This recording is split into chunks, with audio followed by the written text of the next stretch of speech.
Today's program is Digital Marketing Trends for Small Businesses. My name is Lorraine Ball, and I'm going to be your facilitator today. This is how you can get in touch with me if you have questions or any kind of follow-up notes after the program.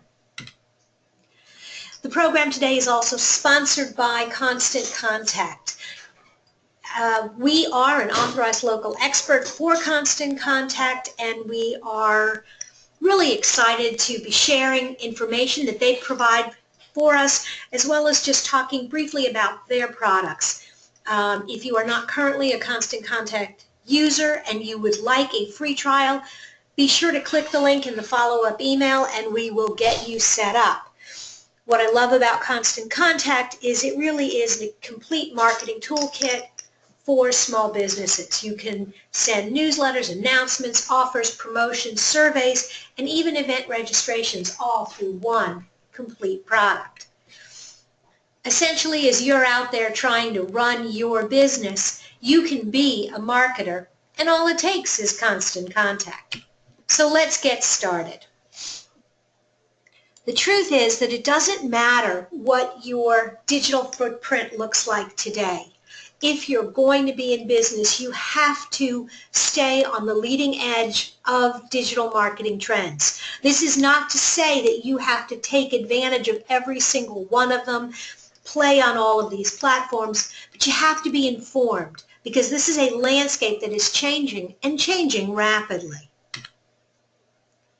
Digital marketing in action. This is kind of a fun look at how one company uses it. This is an organization, Hope. They're a not-for-profit.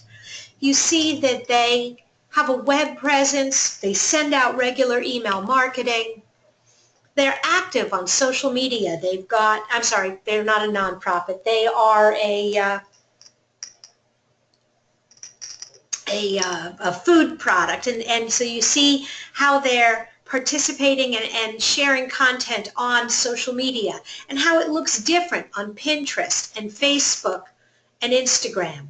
They're active on all of those platforms, but they have a slightly different look and feel. And they are sort of focusing on what's happening as far as mobile devices. They are sending mobile coupons, they're sending emails that are mobile responsive, and they're also using some geolocating tools to encourage people to find a location near you. That's the thing about digital marketing, is when it's done well, all the pieces really fit together and fit together nicely. So the trends that we're going to be talking about today, the first is sort of the general overall, what is digital marketing, why you need to be there.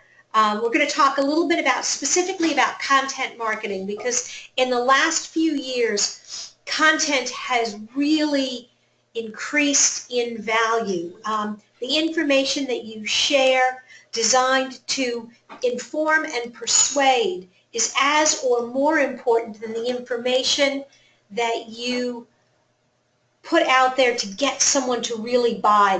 That hard sell is being replaced with lots more soft sell informative content. We're going to talk about targeting and segmentation and personalizing messages and how so many of the tools out there today allow you to do just that. We're going to talk about mobile and talk about both the mobile experience and some options with mobile advertising. And then we're going to talk briefly about data and how that plays a role in improving your results in all of these categories. So let's start with digital marketing. Why is this important? Because it makes business sense. This is from a 2015 study, and it really hasn't changed very much. But looking at the return on investment of different types of direct media, and what you see is that the highest responses, the highest ROI, actually come in some of these new media categories. Email marketing is certainly at the top, where where you tend to see between a 21 and 23% ROI. It is pennies to send an email to thousands of people, and the opportunity to sell and sell again is incredibly high. Next in line in terms of being effective is the telephone, but the telephone has a significantly higher cost. I can send an email to 1,000 people at the push of a button, but every phone call takes X amount of time, so it is a much more labor intensive. Social media and direct mail are kind of neck and neck.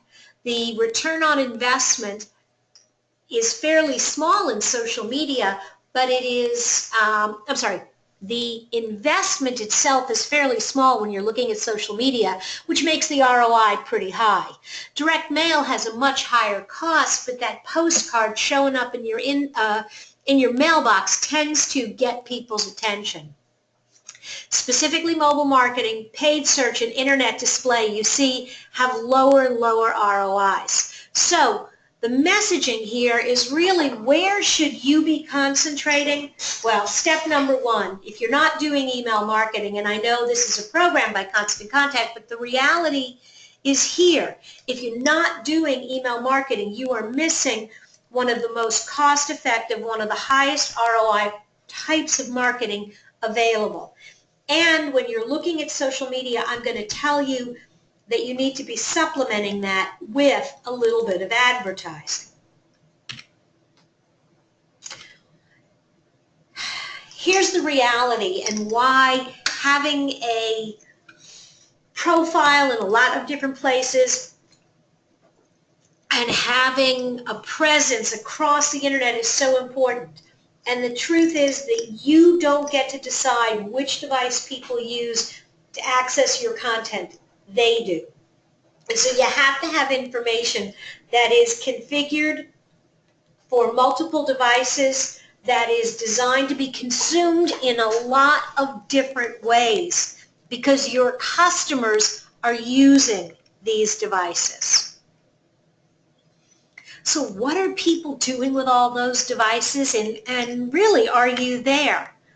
Well, you know, the simple is they're consuming stories, they're reading blogs, they're looking at videos and email, they're interacting on social media platforms, and more they're looking at live streaming. That in the moment, whether it's Meerkat or Periscope or Facebook Live, which is really the big one right now, people are looking for information and they're sharing the information they're finding. They are capturing and consuming video. This is an explosive content platform.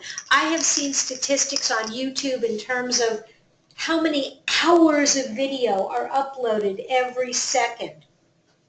And it is not just fun lifestyle stuff. You're seeing people uploading PowerPoint presentations. Quite honestly, the recording of today's program will find its way onto YouTube eventually. And people are using their phones, they're using tablets, they're recording video at their desks, and they're using video cameras to capture the content.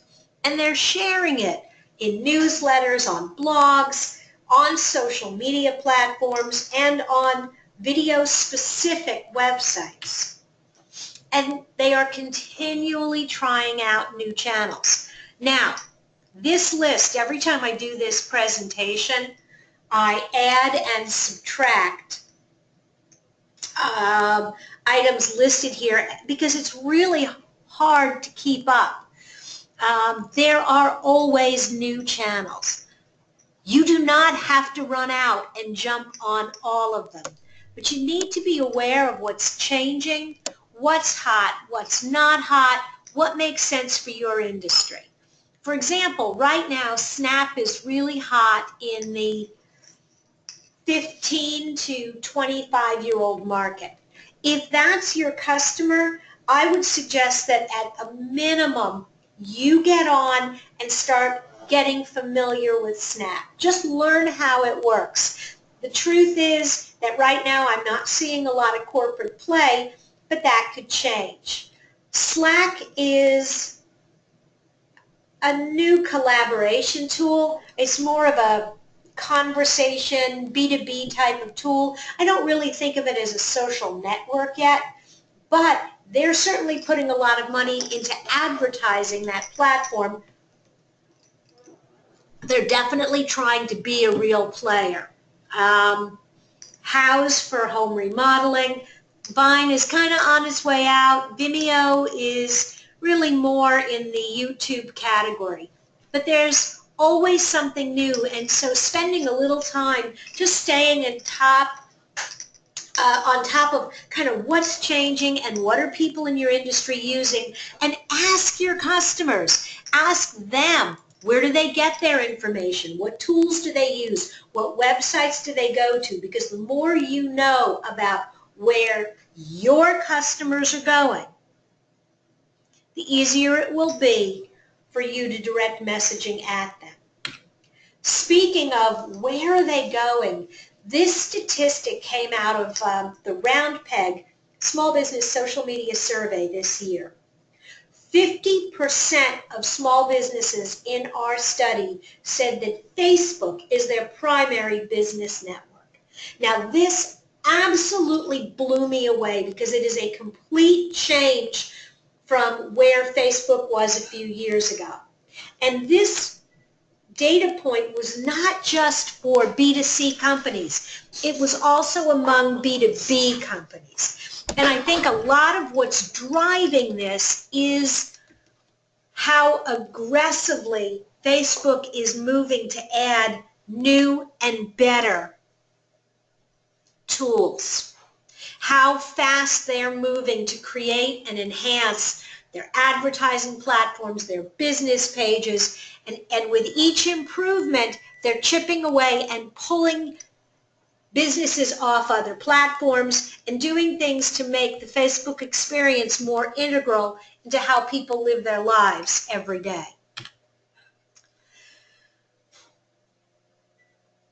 The thing about social media and about digital marketing is you have to be there, but you don't have to be everywhere. But whatever you choose, whether it is Facebook and email, Twitter and mobile, or LinkedIn, mobile, Instagram, and YouTube, the things that you have to remember are threefold.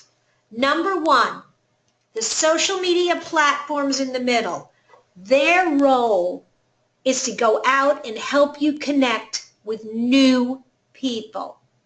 The objective is not to keep the conversations on these platforms, because at the end of the day, you don't own those platforms. And so your objective needs to be to meet people here and get them to come to your website. Get them to come to where you can have a more focused conversation.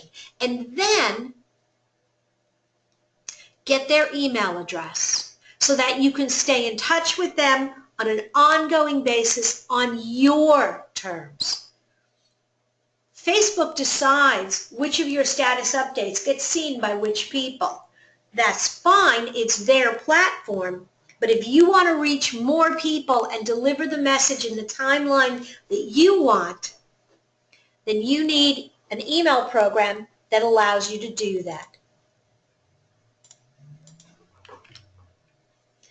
How do you know which ones to use? There are a couple of questions that I think you need to think about and answer up front. How much time can you devote to this process? Platforms like Facebook and LinkedIn are not very time consuming. You can pop on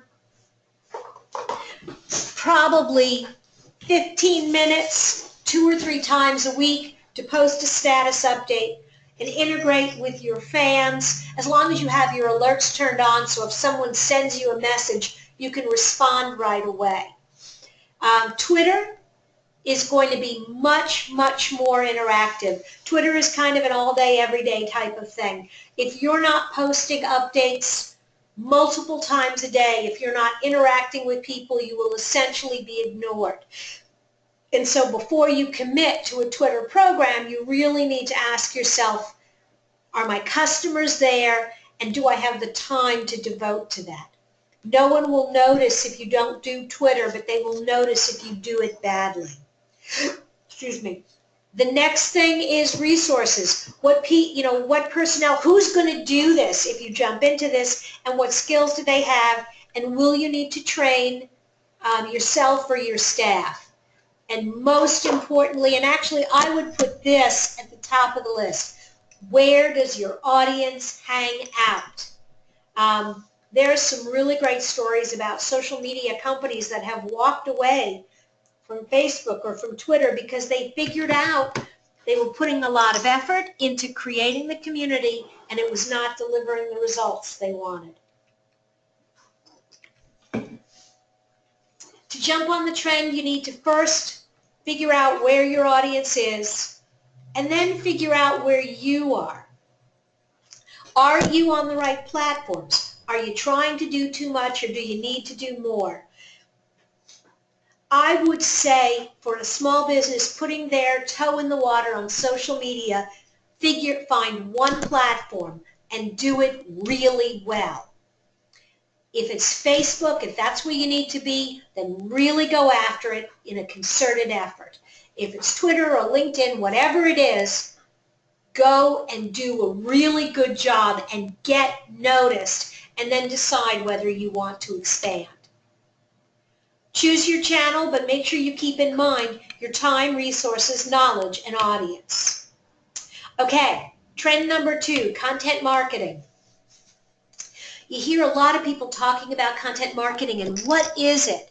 And it is essentially a strategic approach to creating and distributing content that is creating and distributing valuable, relevant, and consistent content. It is information, and content may be video, content may be images, it may be GIFs, it may be white papers, it may be simply blog posts.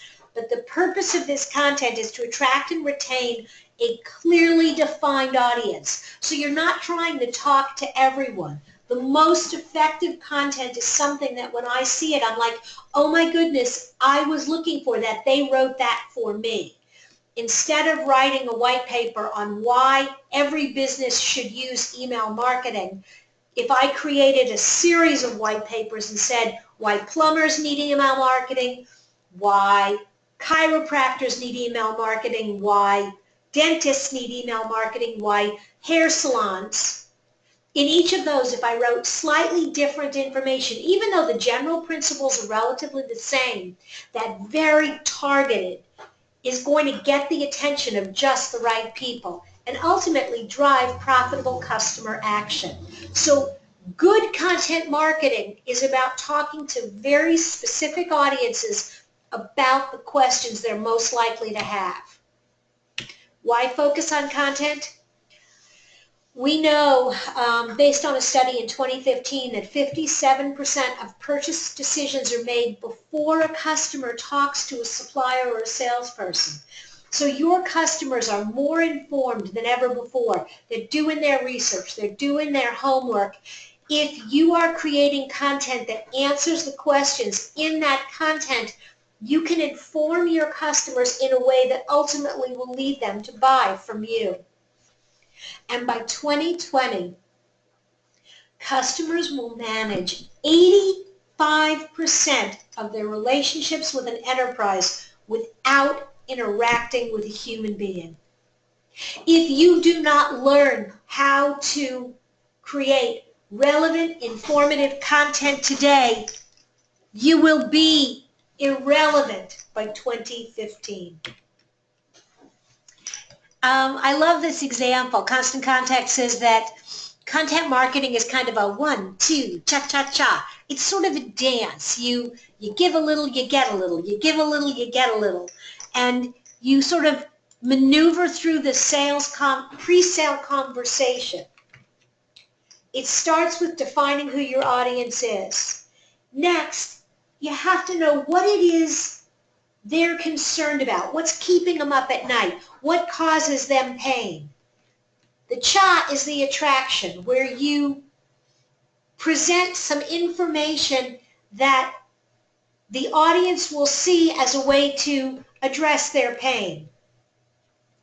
The second cha is kind of alignment, where they see that your solution or your information is ideally suited for them, and then they take action, where they begin to see, yes, I'm interested in that information. That makes sense. It's relevant. These guys kind of have what I want. Let's talk. So how does that play out? You have an audience. You have to decide who you're trying to reach, because everything else can't really be effective if you don't answer this. And I do an entire workshop just on defining your customer, and people are really resistant because they're like, well, everybody can use my product. Yeah, I get it. Lots of people could buy your product. Effective marketing is focused on the people most likely to. I can try to talk to everyone, or I can talk to the people most likely to, as long as I don't say anything that offends other people. I might pick up some of those stragglers. They'll find me. But the more someone feels like my proposal is a solution to their problem, the more likely they are to hire me. So as you're thinking about audience, here's a really good way to think about it. Would you explain quantum physics to your grandmother, your neighbors, and a child exactly the same way? And the answer is no. You would use different words, you would use different examples, you would use different things that are relevant to those different audiences that are in their frame of reference. So if you don't define your customers, you don't know how to target your message. Step number 2, the agony. Once you decide that you are going to target moms with children of preschool age, now you need to know, what do they need to know? What do they need? What do they want to know? And that's not always the same thing. What do they like? What do they dislike? What's their pain? We're currently working with an organization that teaches cooking lessons to young children. And so there's really several different messaging paths. Here's a great activity you can do with your children. Here's a camp program where your children will be educated and informed. And here's a way to teach your children about healthy eating. Those are 3 different messages. And as an advertiser and a marketer, you need to decide which one is going to address their pain point and which one is going to be most relevant for them.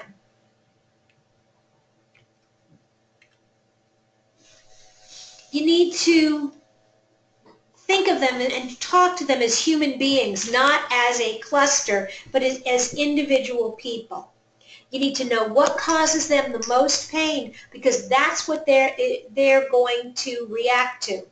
And there's some really interesting research when you're looking at subject lines and content that people are way more likely to react and make a decision to move on something to reduce their pain rather than the promise of some gain. So if their pain is wanting to sell more, or I'm sorry, if their pain is that they have high turnover of their customers, a headline that says "Stop the bleeding, don't lose any more customers" is going to be way more effective than one that says "We'll help you keep customers" or "We'll get you new ones." So knowing where their pain is and really hitting them where it hurts and showing them that you can help is going to be a much more effective way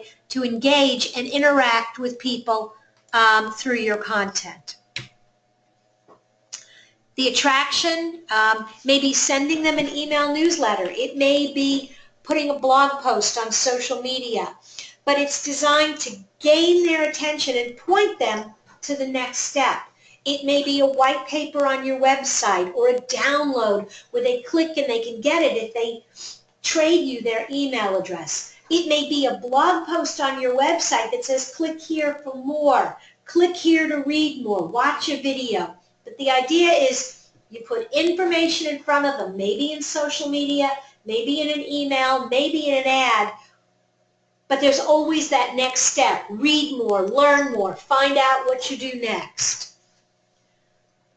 And you've got to be able to deliver these messages where you can find this audience. And then POV is point of view. Remember who your customer is, what's important to them. Agreement.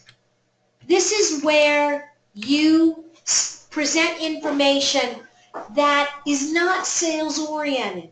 Maybe it's a white paper that it's a checklist of 5 things they should do before they buy, or 10 things they need to know. This is where you maybe have an email campaign where you present information on what it's like to work with you, or information on your website about your unique process. It's designed to weed out those people who aren't the right fit, because some people will, as they read this information, decide they can do it on their own. They don't want to work with you. That's okay, because what it allows you to do is move people through your funnel who make sense for you.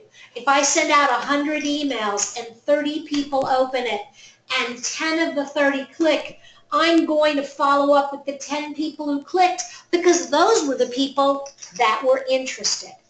The purpose of this process is to convert visitors to prospects and prospects to clients, and eventually clients to raving fans. The last step is to focus your final message on action. After you've educated them, shared frequently asked questions and objectives, maybe told them how to evaluate you, eventually you have to ask for the order. And if they don't buy, you have to have a process to stay in touch with them over time. So if you want to jump on this trend, you need to think about defining your audience, outlining their pain points, figuring out what the content is that you're going to use to get their attention, have a consistent plan to deliver more information that helps them see that you're the kind of company they want to work with and helps you figure out if they're the kind of client you want, and then provide information that they need to take action. All right, step number 3, targeting, segmentation, personalization. Here's the thing. There are all these people out there, and they will all decide to do business with you for very different reasons. You need to know who they are and what they want. You need to have a method for, over time, breaking this audience into smaller groups. This is one way that you might divide your database of customers and prospects. Some people are regular customers or donors. Month in and month out, you see them. There are some people that only buy from you on occasion. There are the VIPs and then the new customers. So your email list, your database, you need to start dividing people. This, like I said, this is one way to do it. We do a lot of marketing for a local theater festival, and we have our VIPs. These are members of the press. They are city officials that we have to hit up for licensing and permits, and they are large donors. The people who write us the checks that really keep the lights on. Then we have people who are regular customers and donors. They come to the theater a couple times a year, and certainly they're there for the festival. And we can usually count on them to write at least one donation check a year. Then we've got the people that only show up for the festival, and new people where we're not quite sure. We have different communication targeted at each of these audiences. Another way to approach it is we send out an email every week, and one week it's about email marketing, and another week it's about web design, and another week it's about social media. But over time, we build lists of people who really are interested in just web. And so eventually we pull them out and put them in a campaign that really focuses on just web design. Or maybe we know they are here in Indianapolis, so they may get invitations to local events where my out-of-town readers certainly wouldn't. The more you know about people, the more you can target messaging.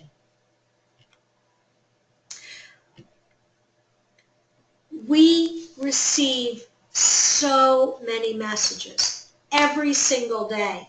Facebook, Twitter, email, the television, the newspaper. We may receive as many as 264 marketing impressions per day. And our response as human beings is to tune out most of this, because essentially this is all noise. So how do you get people to pay attention to your messages? And the way that you do that is, quite honestly,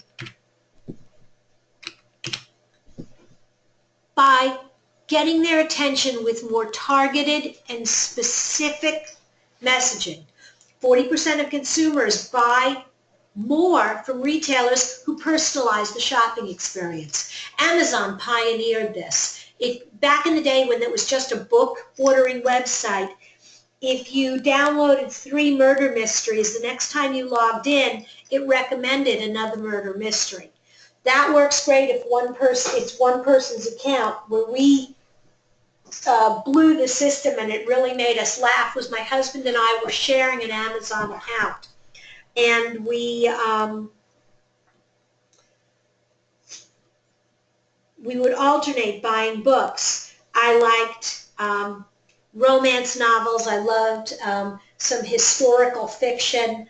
My husband liked a good murder mystery. Oh, and I liked sci-fi.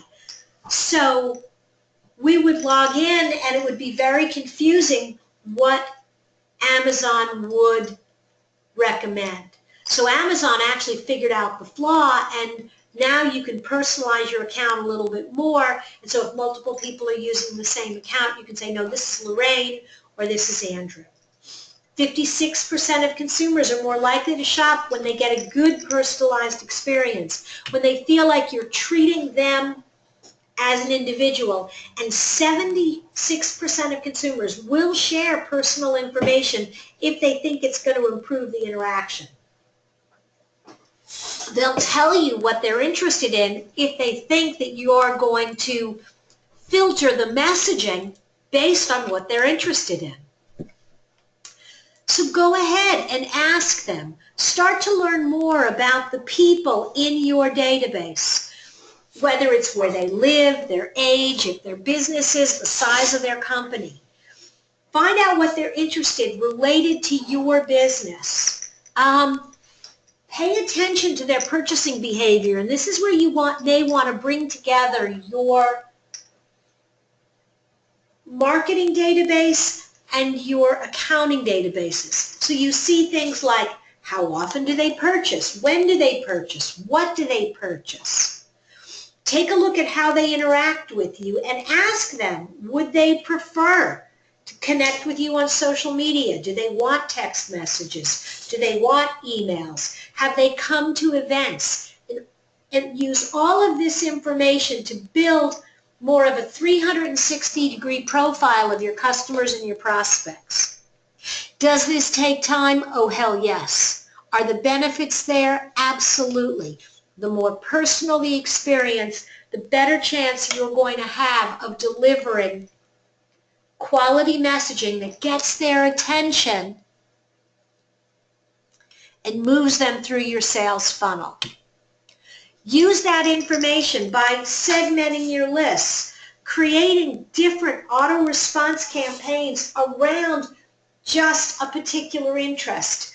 If somebody downloads a how to build something from your website, Send them 2 or 3 emails over a reasonable period of time, asking them how it's going, recommending other tools.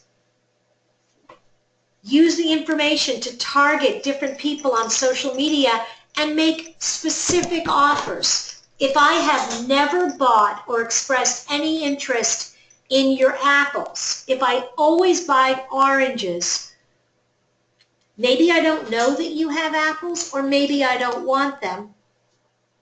But at least one time offering me a special, half price on an orange when I buy an apple, or half price on the apple if I buy the orange, may get my attention.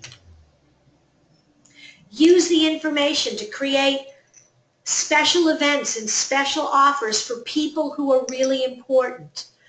Reward customers and use the information to improve your customer service. This is not just an email marketing tool or a digital tool. Years ago, I worked for a large company that had regional customer service offices, and we merged all of those offices into one centralized location. And we wanted to maintain the personal touch. And so in our database, not only did we have what the last purchase was, every time a customer service rep talked to a customer, they tried to capture a little bit of personal information. What was going on? Where were they going for vacation?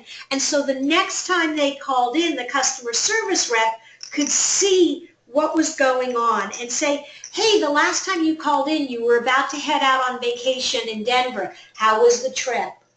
The last time you called in, your daughter was getting ready to head off to summer camp. Did she enjoy the program?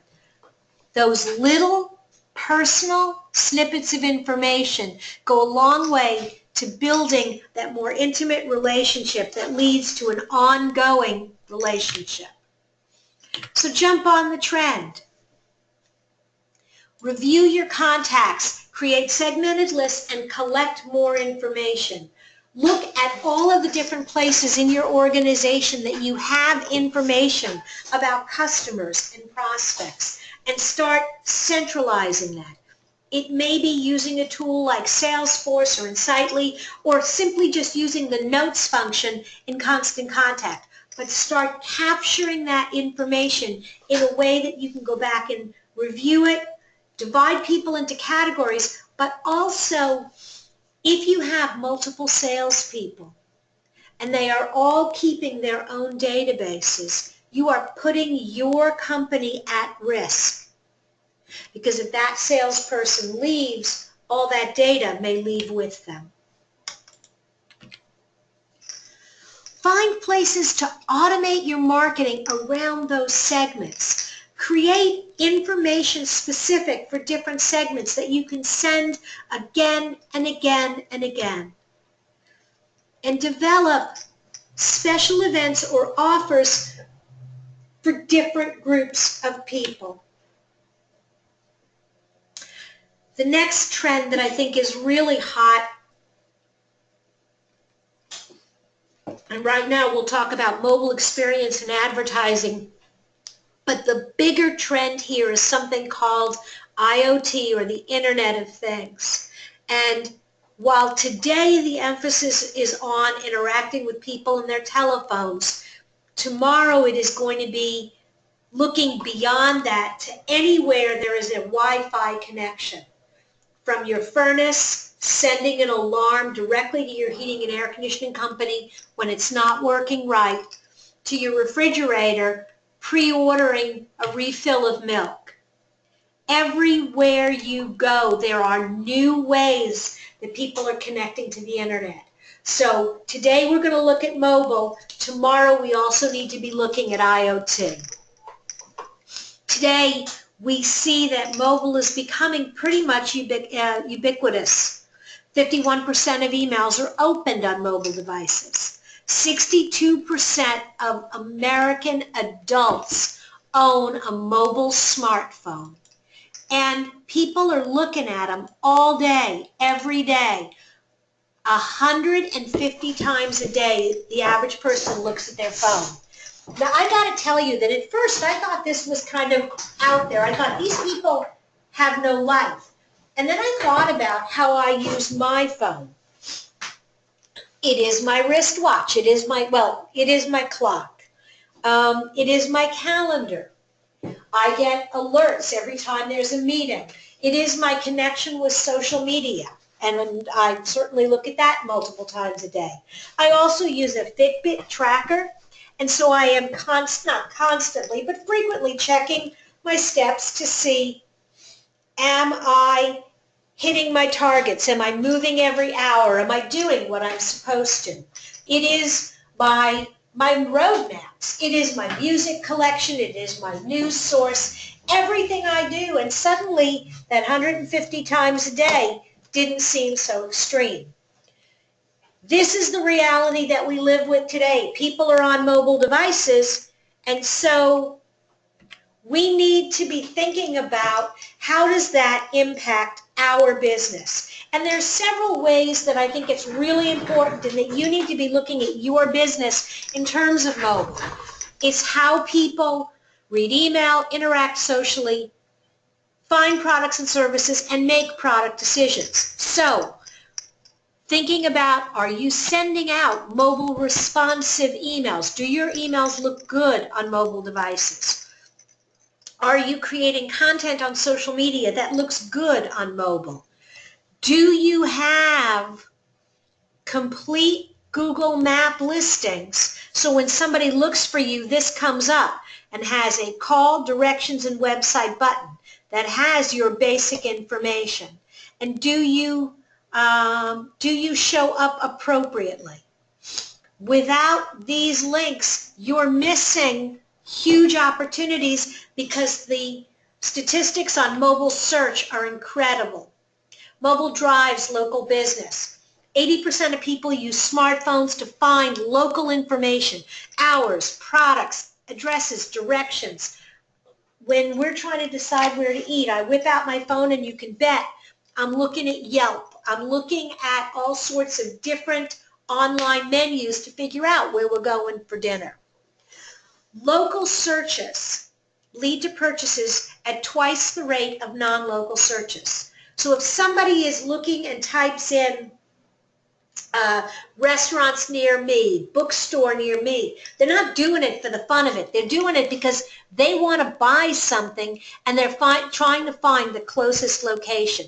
So when consumers type in pet store near me or vet clinic or hair salon, do you show up? And do you have a good Google listing, a good Google My Business listing, and is your website mobile responsive so that it displays as well? And the other side of this local search is that 50% of store visits happen within an hour of conducting a local search. People are not looking to come to you a month from now. They're ready to move, they're ready to buy, they're ready to do something, and you either get them or you don't. 78% of searches that result in a local purchase are conducted on mobile phones. So you gotta have the good mobile listings, and as a follow-up, email has to work on mobile devices. If it doesn't look good on mobile, people are going to unsubscribe. They're going to delete. So some things to keep in mind as you're designing email communication for mobile. This is not a place to try to tell an entire story. Even small paragraphs seem rather lengthy on my telephone. Multiple columns do not work on mobile.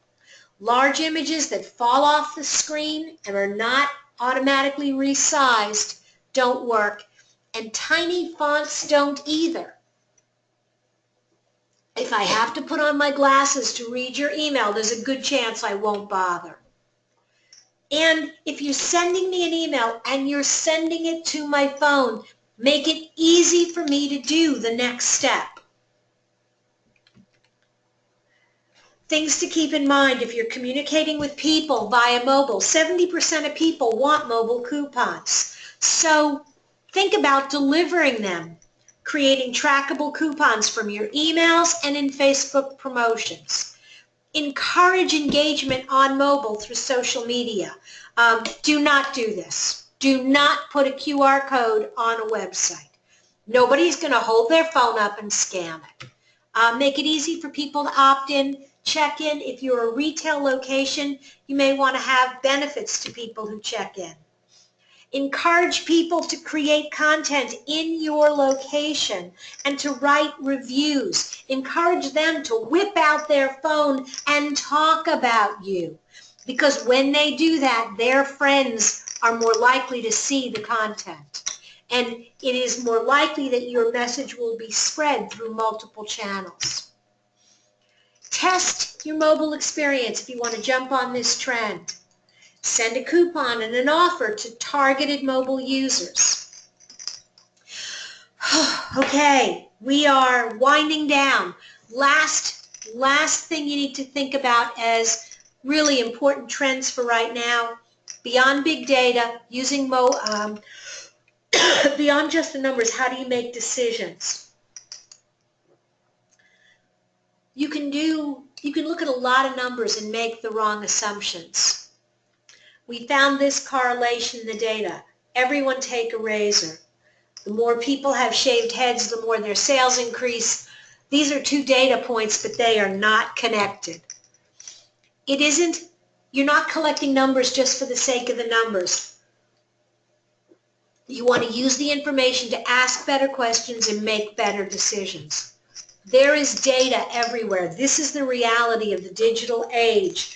In your online computers, in your demographics, in your event registrations, on your emails, we leave digital fingerprints everywhere with our likes and our shares and our comments. You need to find a way to organize the chaos. Here's another way of looking at it. There's good data on your website, in your email, and from social media. Get familiar with these reports and what they are telling you. The reason the data is important is because after that first interaction, what you're looking for is for people to take the next step. You need to know how much interaction you're getting and how much of that interaction actually comes to clicks, visits, appointments, calls, and eventually generates revenue and donations. The data is the leading indicator. How many people came to your website gives you that first indication of how many people are likely to call, sign up for your newsletter, and eventually hire you. The magic happens when you use data to make decisions. So for example, if you figure out in your email that you have a high open rate but a low click-through rate, what the data is telling you is that you've got a loyal audience who really likes you, but you're not living up to the promise. And so how you address this is you need to revise your content, add stronger key calls to action in the email, make them mobile friendly, and keep the email short. On the other hand, if you have a low open rate and higher click-through, what that means is that either you're trying to send a one-size-fits-all message, and so most people are ignoring it. The people who are paying attention are really interested, but everybody else isn't. You may want to change your subject lines or get rid of inactive subscribers. And the high click-through rate means you're delivering relevant content to a select group, so pull them aside, continue to send them these messages, and work on something else to capture the attention of others.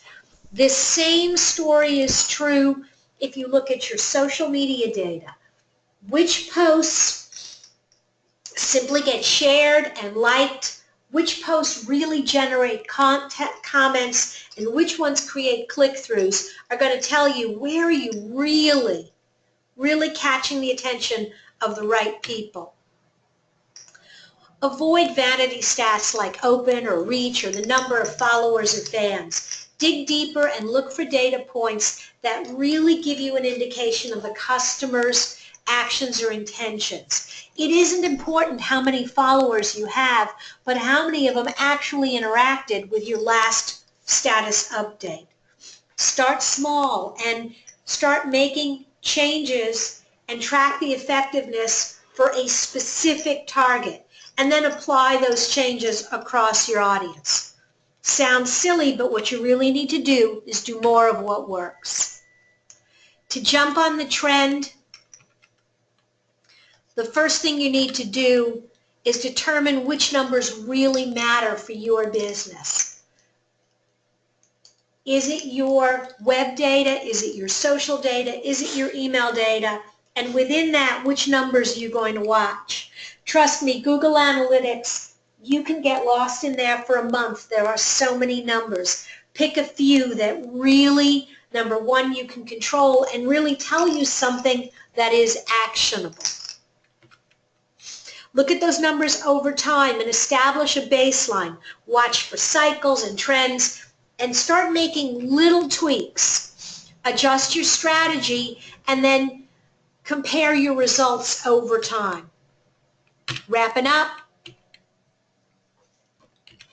the 5 things we talked about today: focusing on digital marketing, focusing on content marketing, really focusing on this idea of personalization. You cannot deliver one message to everyone and expect everyone to care.